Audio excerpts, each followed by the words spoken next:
we come in one night and there was, on the notice board down there, there was a sign like saying about it.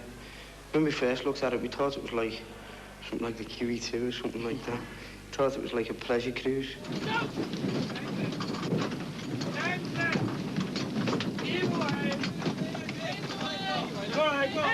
Those pork prices!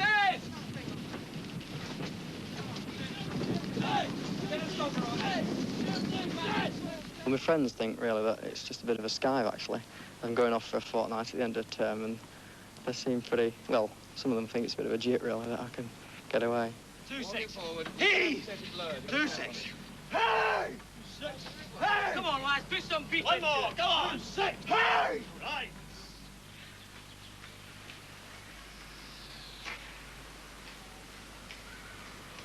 Well, I've been at Bolton School now for about 6 years. I came after primary school at 11. I'm now in my 6th year. I did my O-levels last year, and this year I'm studying geography, economics and French. Just take it through to the end of the sentence then, Bruce, as well. Mais ceci était à l'ouvre tous les deux.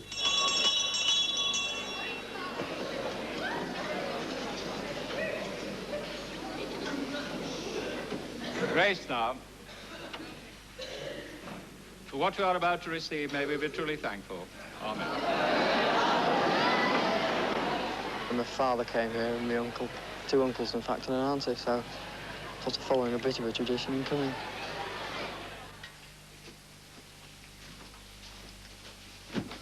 I hope I don't get seasick, I really do, but I don't really think I can say really, as I've not really done much sailing or anything, so I'll just have to wait. That might spoil it a bit, but it should be a very good experience. It's a once-in-a-lifetime chance, so I'm really glad I can take it.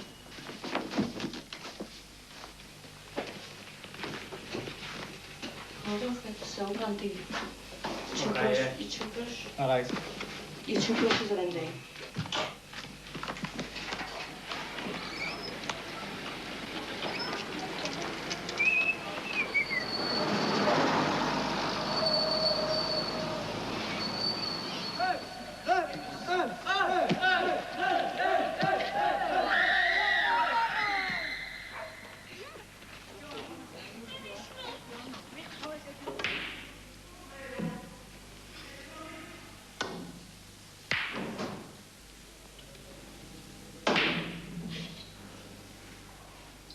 I was on a scheme, no one had left school.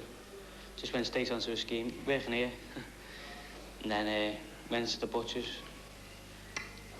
I worked here. I built the extension on the building. I worked here for about 5 months. Then I was the Victoria settlement.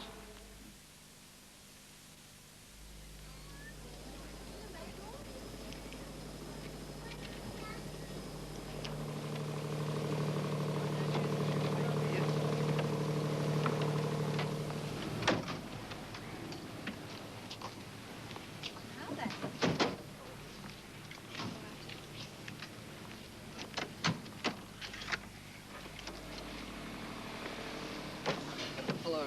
Right, what's your name? Bruce Wright. Bruce Wright. Well, I'll see you in a fortnight. Well, I hope he enjoys every minute of it. I'm not a sailor myself, but I'm almost tempted to go along as well as a stowaway. All I hope is he has a calm voyage. His only worry is seasickness.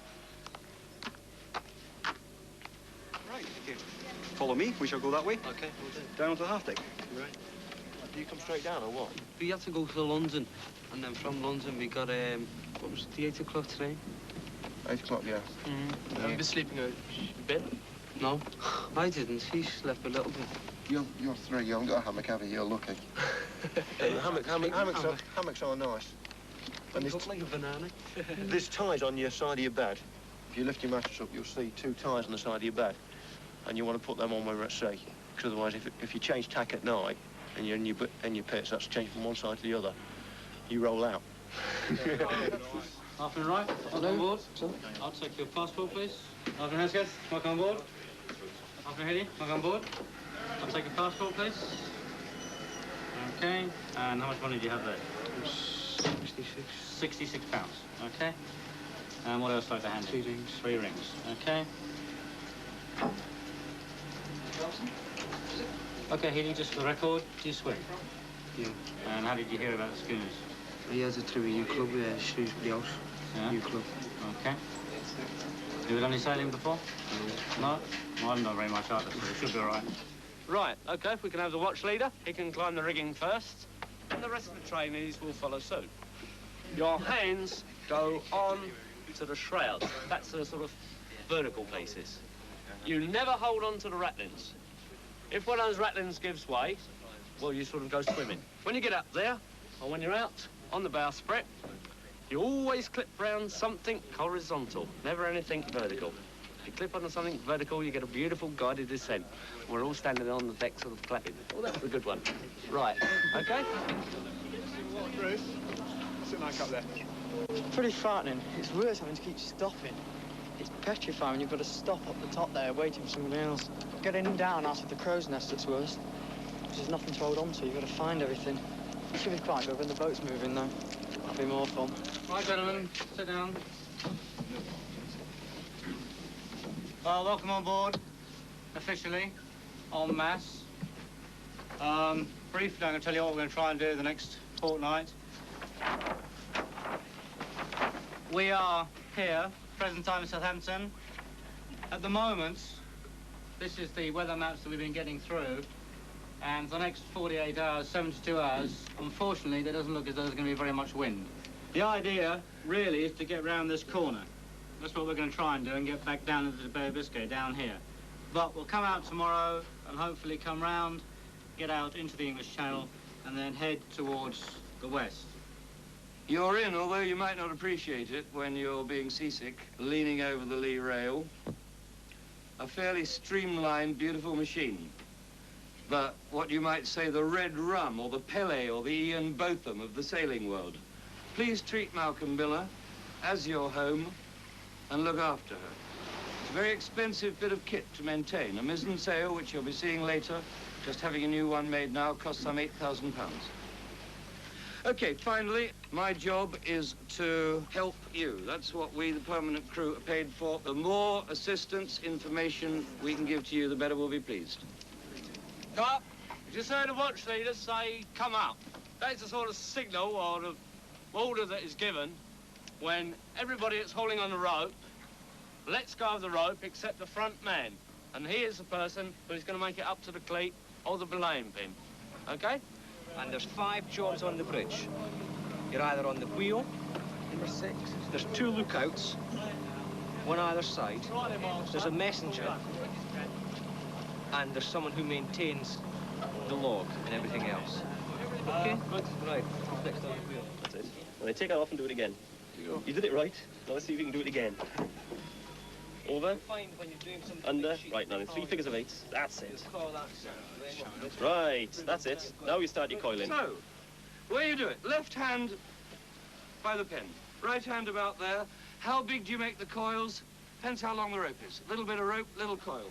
Big bit of rope like that, nice big coil. 4 5, sir. Oh, 4 5, sir. Oh. Get mixed up now. What are you doing now? You're on the 15 now, aren't you? I thought you meant add 5 on to what you already had. If you're on 10 degrees and the order comes port 5, then you take it back to 5. If he wants to take it to 15, he'll shout to you, port 15. There's one day in it. What about taking the eye? Wheels of port 5, sir. 5 degrees of port wheel on, sir. 5 degrees of port down, sir. Right, starboard 10. Starboard 10, sir. Now you see what I mean about knitting. If you got given that lot in a hurry to do something with, you are stuck. I'd like to crowd round and have a look at this card. Now, you just remember one thing and one thing only about steering by compass, and I don't care about any theories that you have, you just remember this one thing. There's magnets in that bowl, and that little bit there, and they do not move. Just remember that. It's the ship, its binnacle, the mast, the whole ship. It moves round the compass. That compass, the magnets point in that direction north. All right? And they stay north. Should I have took that off? Set up the mizzen running backstay. Pull this back on. Use your body weight. Put it on there. So, all get on the same side.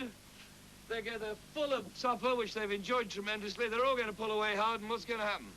They're all going to fall flat on their backs, aren't they? Because there's not much wind in it, and they're all pulling hard. Who's doing this running back stay with this one?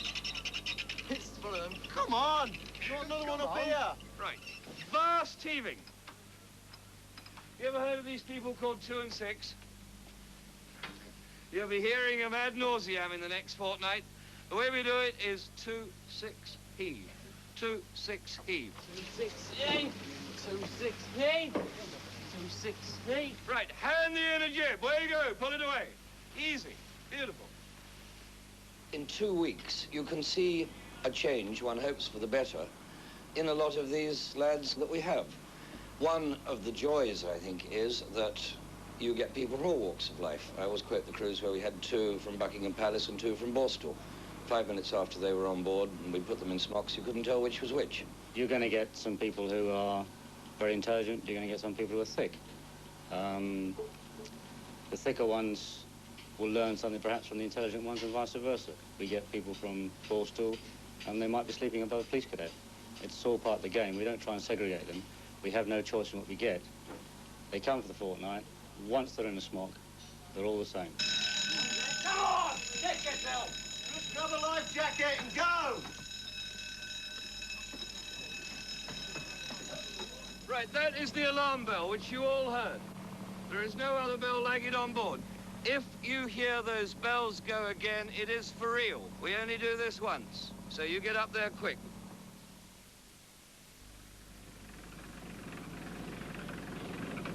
Let go, Starlight. I stepped aboard the schooner, oh, yesterday. Take off all but 2 sail ties. Well, I stepped aboard the schooner only yesterday. They took me in the Solent and they let me play. That's it. They had these bits of canvas, some were big, some were small. And the chief officer said, we gotta hoist them all. Hey! Hey! No sooner they were up, they were down, what a fool. Now is it out? We sailed away with the sun in the west, I think. That's negative, we're just leaving the dock. But I was a galley rat. My head was stuck over the sink. I didn't care what was going on. Boy, this food, it stinks. I got the Malcolm Miller blues. That went fine, there were no problems. Having said that, you can see the problems, like that sail got caught round the boom. So if all of you, as well as your watch leaders, always keep an eye open, and if you see a snag, shout, stop, fast heaving, whatever you like, make sure, because otherwise the sail gets ripped, and they're about £2,000 a time. Did you all understand what you were doing? By the time you'd done the second one, anyway. Okay, you're not watch on deck, are you? You are, right. Apart from the bridge crew, nip the others down, quick cup of tea, and then swap them over.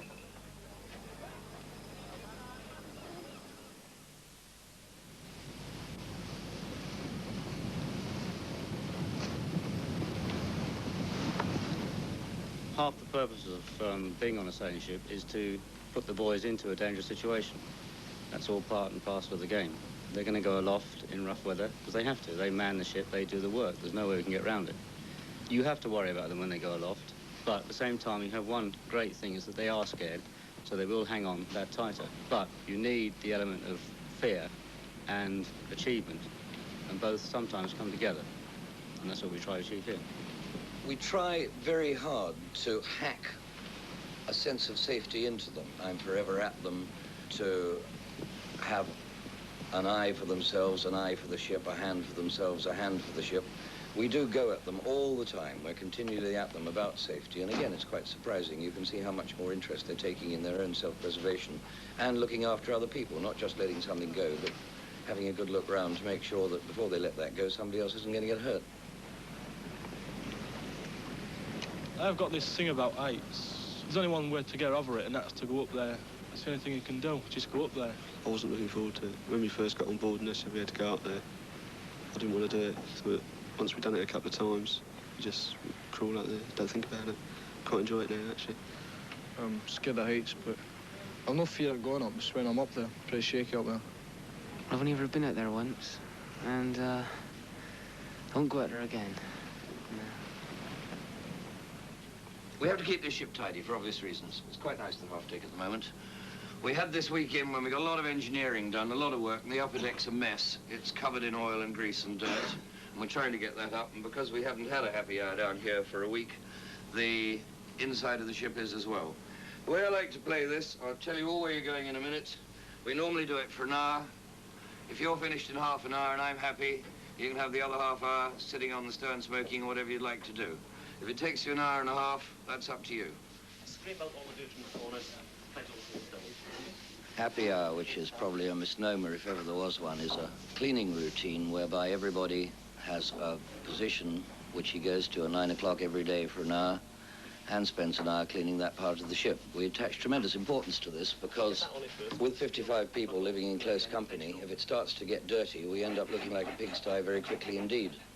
We teach them really how to be a housewife.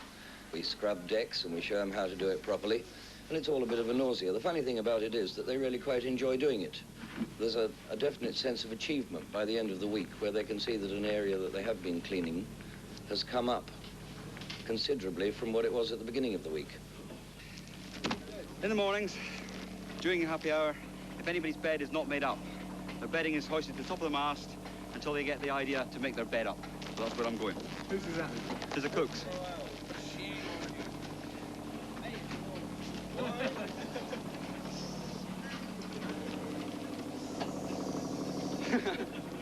Not me, got told to do it. How's your head, Mr. Wright? 212, sir. Thank you. The biggest trouble we have on board is seasickness. It, to a great extent, can affect the enjoyment that a person gets out of the cruise. I've been sick 17 times in one day. The main thing is not to let it get you down. Once you start being sick, just get hold of a rope and start pulling it, and you don't feel it, not so much. You know, when you're seasick, you're over the side, and you can see no end to it whatsoever. It just tastes revolting. I've only ever been sick straight after a meal or anything like that. It comes up semi-digested, you know, pretty foul. There are a lot of boys, and it shows out in their character. You get a boy working in the galley, like we had this trip. And he was working in the galley, being seasick, going back in the galley, and carrying on. And that shows all the guts.